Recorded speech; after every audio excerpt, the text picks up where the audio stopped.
Hello friends, मैं self Rohit खंजरिया।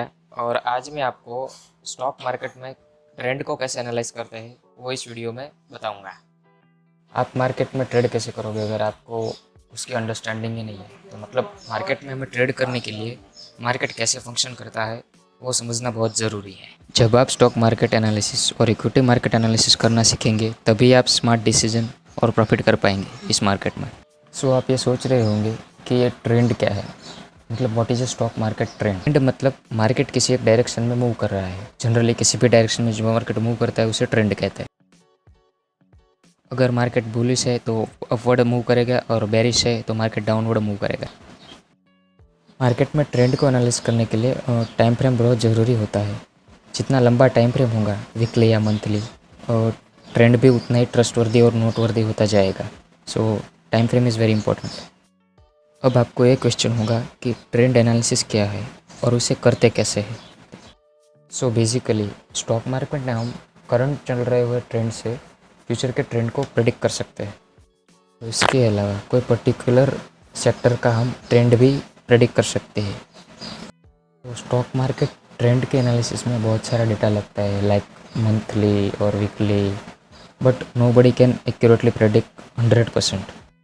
सो basically trend को analysis करने के लिए हमें उसका पास्ट का डेटा एनालिसिस करना होता है। लाइक जो पास्ट में मूवमेंट हुए हैं उसके अकॉर्डिंग हम फ्यूचर प्रेडिक्ट कर सकते हैं और ट्रेंड को भी प्रेडिक्ट कर सकते हैं। इसीलिए जो पास्ट में मूवमेंट हुआ होता है और लाइक पास्ट में जो स्लोप मिले होते हैं उसके अकॉर्डिंग हम फ्यूचर के डेटा को प्रेडिक्ट कर सकते हैं। स्टॉक मार्केट में बेसिकली 3 टाइप के मार्केट ट्रेंड्स होते हैं: short term, intermediate term and long term. आगे शेयर मार्केट ट्रेंड एनालिसिस के कुछ टेक्निकल्स को देखेंगे।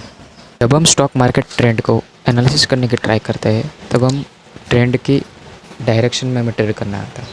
एज ए इन्वेस्टर अगर हमें प्रॉफिट कमाना है तो हमें ट्रेंड के साथ ट्रेड लेना होगा, ना कि ट्रेंड के अगेंस्ट। तो आप में से बहुत सारे लोग सोच रहे हैं कि यह तो हमें भी पता है, स्टॉक मार्केट ट्रेंड का एनालिसिस करना इतना ज़रूरी क्यों है।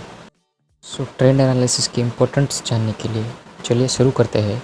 और इसके लिए हमें सबसे पहले कोई एक सेक्टर को पिक करना होगा। आप इस सेक्टर पिक करने में कोई भी इंडस्ट्री लाइक फार्मा, ऑटो, कोई भी सेक्टर चूज़ कर सकते हो, या फिर कोई भी इन्वेस्टमेंट चूज़ करते हो लाइक बॉन्ड मार्केट। और अब आपने कोई एक इंडस्ट्री चूज़ कर ली, फिर हम उसका एनालिसिस स्टार्ट कर सकते हैं। उसके लिए हमें एक इंडस्ट्री चूज़ करना बहुत इंपॉर्टेंट है। कोई भी रनिंग स्टॉक मार्केट ट्रेंड को इंटरनल और एक्सटर्नल फोर्स दोनों इफेक्ट करते हैं।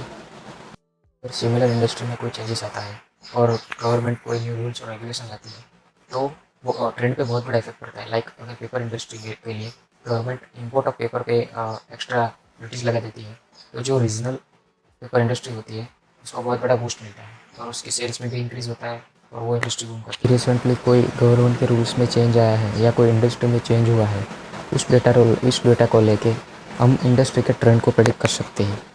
इन्वेस्टर, आपको ये समझना बहुत ज़रूरी है कि आप जो स्टॉक मार्केट ट्रेंड चल रहे हैं उसके अगेंस्ट ट्रेड ना करें, क्योंकि आप अगर कोई ट्रेंड को प्रेडिक्ट करने की ट्राई कर रहे हैं और उसके अगेंस्ट ट्रेड कर रहे हैं तो it will be gonna give you a loss. ये पॉइंट बहुत इंपॉर्टेंट हो जाता है कि जो हमने स्टॉक मार्केट का ट्रेंड आइडेंटिफाई किया है वो कितना वैलिड है। तो वैलिड ट्रेंड को आइडेंटिफाई करने के लिए कोई पर्टिकुलर टाइम फ्रेम नहीं है, बट उसका मूवमेंट का जो प्राइस एक्शन है वो समझना बहुत ज़रूरी है। लाइक ऐसा नहीं कि एक दिन के टाइम फ्रेम को या ट्रेंड को देख के हम प्रेडिक्ट कर ले कि ट्रेंड इज बुलिश और बेरिश। एज ए इन्वेस्टर आपको ये आइडेंटिफाई करना बहुत ही इंपॉर्टेंट है। मैं आपको 5 रूल बताऊंगा, उसमें से 3 रूल का मेट होना ज़रूरी है एक वैलिड ट्रेंड को आइडेंटिफाई करने के लिए। मार्केट के ट्रेंड 3 डायरेक्शन में जा सकते हैं, या तो अप, डाउन और साइडवेज। उसको वैलिडली आइडेंटिफाई करने के लिए आपको उसको लॉन्गर टाइम पीरियड में देखना बहुत इंपॉर्टेंट है। और उन डायरेक्शंस को आइडेंटिफाई करने के लिए आपको स्लोप देखना बहुत ज़रूरी है। स्लोप आपको इंडिकेट करता है कि प्राइस एक दिन में कितना मूव होना चाहिए। जो डेली प्राइस एक्शन होता है उसके ऊपर स्टेप लाइन ड्रॉ करके मार्केट के ट्रेंड को आइडेंटिफाई कर सकते हो, अपवर्ड है, डाउनवर्ड है या साइडवेज भी। अगर लाइन बहुत ज़्यादा फ्लैट है और मार्केट बहुत ज़्यादा वोलेटाइल है तो उसके ट्रेंड को एनालिसिस करना बहुत ही डिफ़िकल्ट है। तो चॉपी और फ्लैट मार्केट में टाइम फ्रेम हमें कोई भी ट्रेंड डिटरमाइन करने में हेल्प करता है। टाइम फ्रेम जितना बड़ा होगा उतना ही हमारा ट्रेंड वैलिड होगा। इसलिए time frame is very important. इतने ज़्यादा लंबे टाइम तक कोई ट्रेंड एक टाइम फ्रेम में रहेगा उतनी उसकी वैलिडिटी और एक्यूरेसी बढ़ेगी। So in the end stock market trend को एनालिसिस करने के लिए ये 5 बातें याद रखना। एक तो टाइम फ्रेम, मंथली, वीकली और डेली, ट्रेंड लाइंस और स्लॉप। ये 5 बातें बहुत इंपॉर्टेंट है किसी भी ट्रेंड को आइडेंटिफाई और वैलिडेट करने के लिए। का स्टॉक मार्केट का एनालिसिस स्ट्रॉन्ग होगा उतना ही आपके प्रॉफिट करने की प्रोबेबिलिटी ज़्यादा है। सो होप आपको ये वीडियो पसंद आई।